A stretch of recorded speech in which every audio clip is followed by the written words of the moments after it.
Hi, chess fans. This is Roger Capella with My Week at the Club, episode number 33. After a brief hiatus here, while I didn't record anything, the club championship is going on, but I actually had to go to Europe for my youngest son's wedding in Amsterdam. So we spent about a week there and another week or so in Ireland, and then a couple days in Iceland on the way home. And that's important because it actually affected this game. But it also explains what that middle picture is there, because in Iceland there are a lot of references to Bobby Fischer. He's buried there. He went there to live the last few years of his life and became an Icelandic citizen.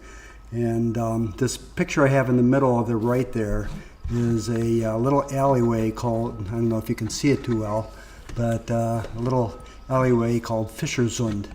I'm not sure what Sund is. Google translates it as swimming, but I doubt that he swam there. But there's a coffee shop that he frequents and a bookstore and so on. And we actually took a bus ride to try to Selfoss to try to find the place where he is buried, but we're unsuccessful in that. But since he got me into chess close to 40 years ago, I thought it would be a good thing to celebrate his life by telling you a little bit about the trip that we made there to Iceland. Okay, so this particular game, as I say, it got impacted because we arrived home from Iceland a little bit before midnight, the night before this was played. And so I was tired and jet lagged, and then the next day I had a golf match, which was later in the afternoon than I liked. So it ran late, and I got to the club as quickly as I could, but I was actually 25 minutes late. So my clock had already started and there were 25 minutes elapsed on it. And since anybody who knows me knows that I'm always running short of time anyhow, this was sure to spell some problems. And it did play a factor in the game. So I'll quickly go through the opening just so that, because the interesting part is really near the end of this game. And I don't want to dwell on every single move in this, so I'll go through it quickly. It was a King's Indian that, similar to what Alex and I had played before. And I'll just zip through these moves because they're all standard King's Indian moves in the Mar del Plata variation, or Odessa variation, I guess. Mar del Plata defense. And, knight comes to c6 where it's kind of egging the d-pawn on, and the d-pawn goes ahead and attacks it. And so White is claiming that he has a space advantage with a beautiful pawn center, and Black is saying, well, you're overextended, and I'll try to prove that. So we went on pretty much along those lines, with White playing on the queen side and Black playing on the king side. I threatened the pin on the bishop, or on the knight rather. He moved it back because he wants to play f5 soon anyhow. And I went ahead and continued with the development of my queen side. I want to get in this c5 move here oops, not that c5 move. That one there, c4 to c5, as soon as I can. So Alex played f5 at this point, and the idea here is to open up lines on the king side and attack my king. It's pretty straightforward, but it happens in a lot of King's Indian defenses. I'd love to have him take on e4, but of course he's not going to do that. The reason I'd like that would be that e4 would be a nice post. Not that e4 either. For that e4 for my knight. So there was an issue with my knight being pinned to my rook. There's in some lines there's danger that this long diagonal would get opened up, and so for that reason, and also because I want to support my pawn advance, I play the rook to c1. He kicked my bishop. I didn't want to trade it at that point. It would just get attacked if I moved it back to e3, and I was getting too congested, so I traded it for his knight. Played my queen to b3, so this was actually the first new move in the game, and I had marked it as a novelty here. And it hasn't been played by any masters, but Stockfish thinks it's perfectly fine, and it seems reasonable to me. It supports my nicely supports my queenside activities, and I felt I wanted to get my rooks connected. So I don't know if you can hear that. There's a drum and bugle corps practicing about a mile away, so I'm hearing the drum corps banging away, but maybe you can't hear that on the microphone. So Alex went ahead and continued to push forward with the pawn. So this is very much of a race situation where the question is, will white's attack on the queen side be first, or black's attack on the king side? Because in the case of a tie, black's going to win because the king side attack carries more weight than a queen side attack. Most you can do is win material on the queen side, whereas the king side, you can actually checkmate. But we'll see how that happens. So I went ahead and continued with my pawn push. I dropped my knight back at this point so that if he played g5, I could, in principle, play f3. In reality, I decided after we got to this position that that wasn't my best move, but that would be better playing knight b5. Okay, I traded off on d6, hoping to either use the c file or to put pressure on d6. One of these, two possibilities here at some point in the next few moves. And he played, go back a little bit, he played c takes d6. And in this position, I looked at it and was getting concerned about the pawn attack on my king side, and actually decided to do kind of an interesting thing, which was to make a rook sacrifice here. So I went ahead and sacked the rook for the bishop, a sacrifice exchange. And it's really just a strategical exchange sack that gives me a lot of play. And oddly enough, it was the computer's first choice as well. And it took me a little while to discover it, but the computer liked it. Because the idea is that after he takes back, now that pawn that's on g4 is no longer defended by the bishop, and I get to take that too. And now my bishop, my light squared bishop here, is very strong along this light square diagonal. It can use all of these white squares here. And I mean, it's picking up a tempo right now, attacking the rook.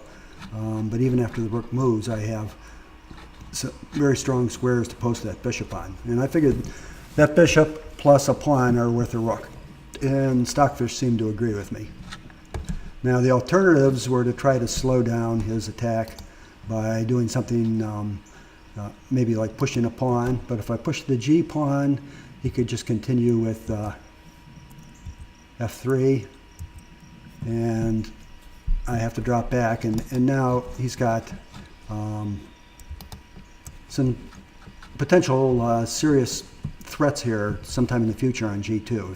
If his queen ever manages to do something like, well, he can't move like that. Move to g5, then to h5, and then down here to h6, and then to h3, and then to g2, then I would be checkmated. And in the meantime, I'd have to organize the defense, and that's why the bishop stays in this light squared diagonal, because this rook could, in that scenario, could move over, and the bishop could come down here to defend g2.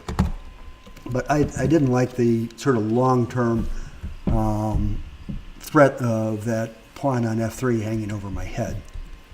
But if I turn on the engine here, it agrees with me. You can see the evaluation up here. It's 3/4 of a pawn in black's favor.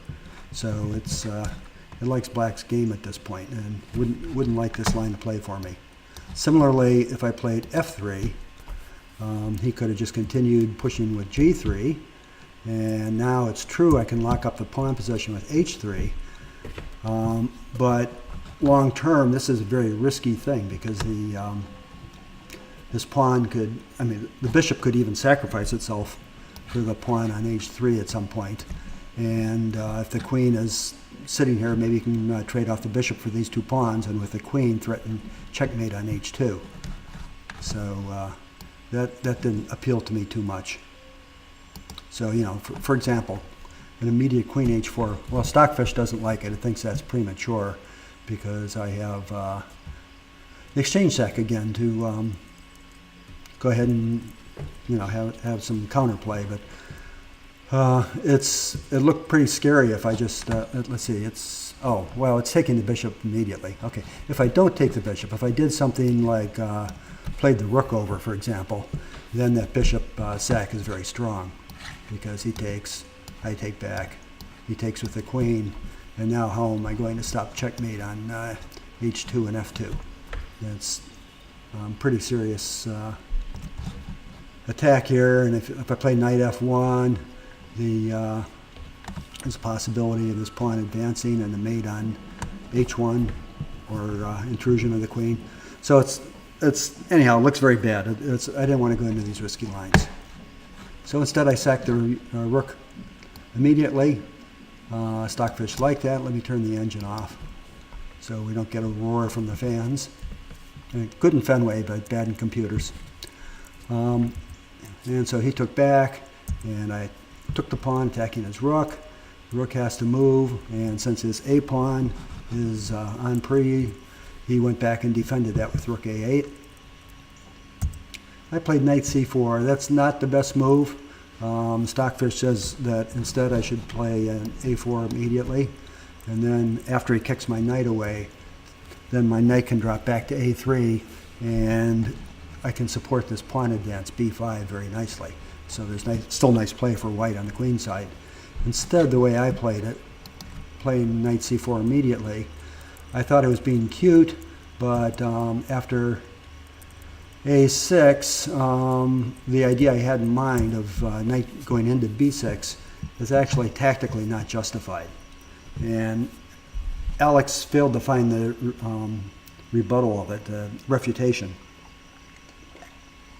But it's still not that good for me. The way to refute this, he played rook to d8. But instead, what he should have done is to win 2 pieces for that rook by just simply taking my knight on b5. I take his rook, and then the important sufficient zug here of knight to f6, attacking my loose bishop on g4. Remember, loose pieces drop off, or whatever the acronym is, LPDO. You don't want to leave pieces lying around loose like that because they're the seeds for combinations.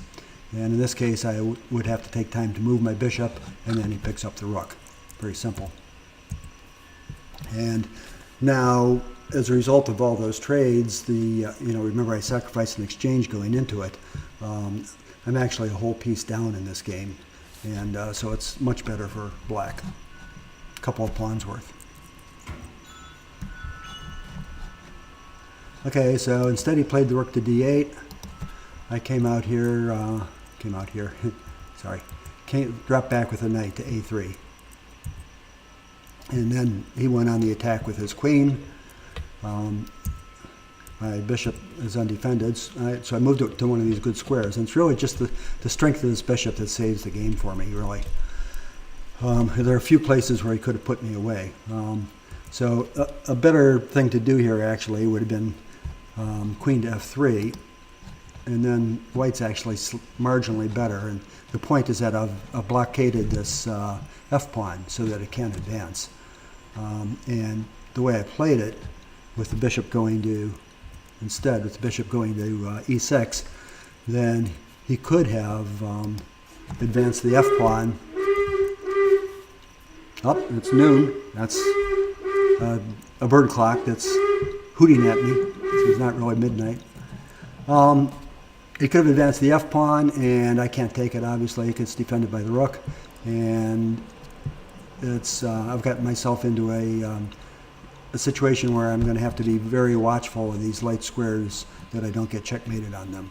If this bishop goes away, I have some serious difficulties defending the g2 square. But instead, after bishop e6, he played knight c7. Not a bad move. And I wasn't interested in having that bishop get traded off for the knight, so I moved it back to where it would block the rook support of the pawn advance. Right, so it's blocking the f-file now, so that it's not going to be quite so easy for the pawn to go from f4 to f3. Interestingly enough, now in this position, and this was something I saw during the game, I was worried about. I was really concerned about rook takes bishop on f5, sacking the exchange back, because it just totally took the wind out of my sails. It would have given me a extremely weak pawn here on d5, and he actually would have been up a little bit in material after that. So that would have been a problem, and it turns out that this theme comes up for the next 4 or 5 or 6 moves, something like that, where the Stockfish engine keeps suggesting rook takes bishop, but that didn't happen here, and in fact doesn't happen. I'll give that away a little bit. So instead, Alex chose to start up an attack along the g file. I counterattacked along the c file, also giving my queen, my king, the possibility for running away from g1 toward the queen side. He came back and defended the knight, and this is a time check here. I'd been using even more time than Alex was, so I was down to 8 minutes, and he had a little over an hour. He had 66 minutes at this point. Okay, I maneuvered with my queen, so a second attack on the knight. He has to do something about that. He chooses to move the knight. I trade them off, and this actually is quite a bit in White's favor, but not so much with this next move that I make. And here's where I'm starting to make some superficial moves due to my inability to really think a long time about my position. So if you look at the engine here, it is it's saying bishop e6 to chase this rook off of the g file. Another possibility is to get the knight planted on c8, which is something I didn't see. I guess I saw it, but it didn't. It seemed to me artificial in the game, but it's actually quite a good move. So what happened after this, as I played queen d3, and so I went goes from 3.3 in that other variation. I guess I should run through the variation really quick. So here, for example, bishop e6, the rook moves, the knight goes to c8, attacking the queen. The queen moves. I solidify my pawn formation. He gets rid of my pressure by sacking the exchange back. And after this line, and the queen drops back to try to do something about this pawn that's being attacked on b7. But I'm going to invade on the 7th rank, obviously, with this control I have on the c file. And its computer says that the weight advantage is plus 3.3, which is a strong winning advantage. Instead, after queen d3, White's still in the lead, but only by about 1 pawn. So it's significantly weaker than the moves that the computer suggested. So he came to with his queen to g5. The idea now is that there's an attack brewing along the g file. Both the rook and the queen are looking at my king, so this bishop could move and threaten checkmate. That's a worrisome situation. And so I reacted superficially, as I said, by just trying to chase the rook off of the file. It seemed like an okay move to me at the time, but that makes a huge difference in the evaluation. So prior to that move, the top line here, I'll just put it down to 1 line, was about +2 or so, something on that order. But after the move, bishop e6, it's actually half or 3/4 of a pawn in favor of black. So that was a big evaluation switch there. And he played, and the reason is that I had overlooked a tactical idea here, f3. And when I saw it, he made this move, and I just didn't see this coming. As soon as he made it, I had that sinking feeling that, the game was lost. I just blew it, because he's threatening this rook, which is loose pieces again, This knight over here is loose too. And he's also threatening checkmate on not on that square. Threatening checkmate on g2 with the queen. So I have to do something about that loose rook and do something about checkmate. It turns out that there is an only move I can make, queen to f1, that defends both points. But basically I was lucky that I could do that. I didn't really see this coming. It still hurt me because he can play f takes g2, winning a pawn, and my queen gets chased away, and now he's got all the play in his position. And this is very dangerous for white, and remains dangerous. He played his rook to the open f file. My only chance here, I felt, was to keep counterattacking, so I played rook c7. He advanced his rook to f4, and now I make a bad move. I take the pawn on b7. I don't have time for that. That's too slow.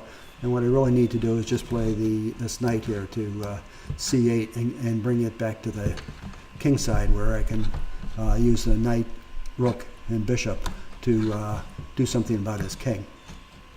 So instead I waste a little too much time, and I really shouldn't have recovered from this position. After this, it's climbing. It started out about one pawn, but as it looks deeper into the position, Stockfish has it over 3 pawn, up close to 4 pawn advantage now.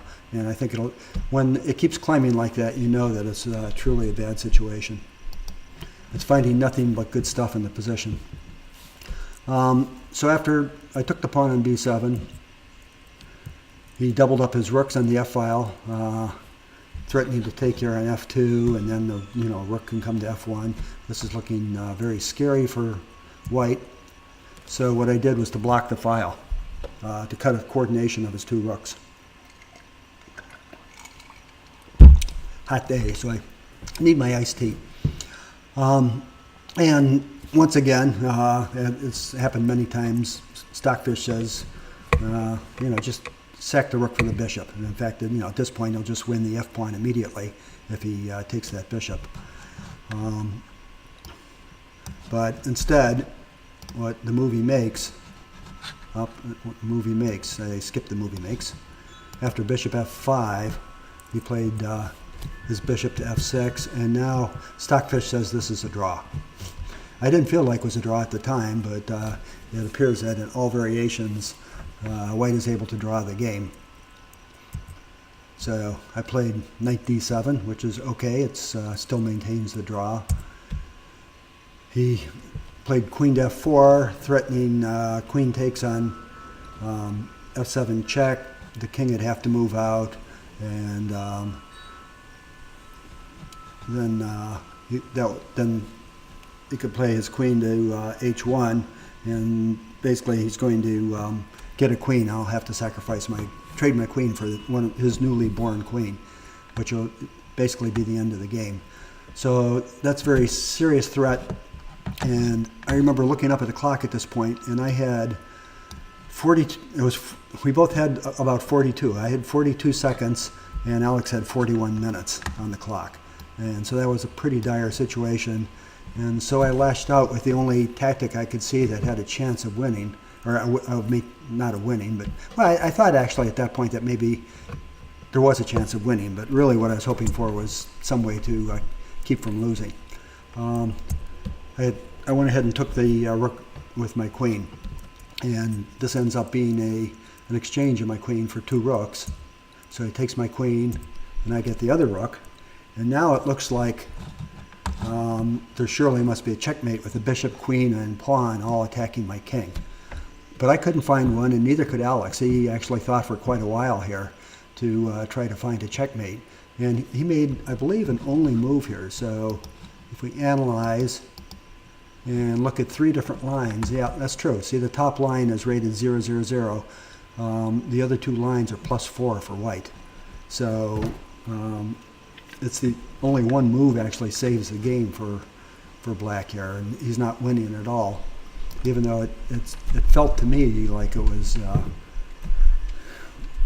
was very likely a win for black at this point. So he went ahead and made that only move, queen e3 check. My move is forced. I have to take the pawn, and then he comes in. He has a couple of different possibilities, but they all lead to a draw. He can check me here on f2. I only have one square. If I go to h1, he just checkmates me now on f1. And he takes me on f3. I move to h4, check, and it's a perpetual. And then we agreed to a draw. I should have pointed out, I guess, why, in this point, why it's so tricky for black. And the reason why all those other moves are not good is, so like if he made some move that, say came down here like with the queen checking me, which, you know, looks reasonable, and I take this guy. Now, he only has, well, I mean, he has a couple of checking moves, but he has three checking moves, actually. He could check on B2, well, actually more than three. There's 6 checking moves. These 3 give the queen away. And anyhow, any of the reasonable checking moves on the second rank here, my king all have the same property, and that's that my king can run to h3. And now he can't check me. And that's a real problem, because since he can't check me, like say, oh, I don't know, say he comes back or something, I'm threatening to play knight to g3 to g6 check, and if he has to sack his queen for my knight, because if he moves his king over, this is checkmate. So there's a little checkmating pattern that white is threatening this whole time with the knight, rook, and bishop. And that's why black doesn't have a single move that he can use to set up his checkmate. So that any of these various ideas that have a quiet move in them in black sequence just don't work. Okay, well, I stayed under half an hour, so it wasn't too bad.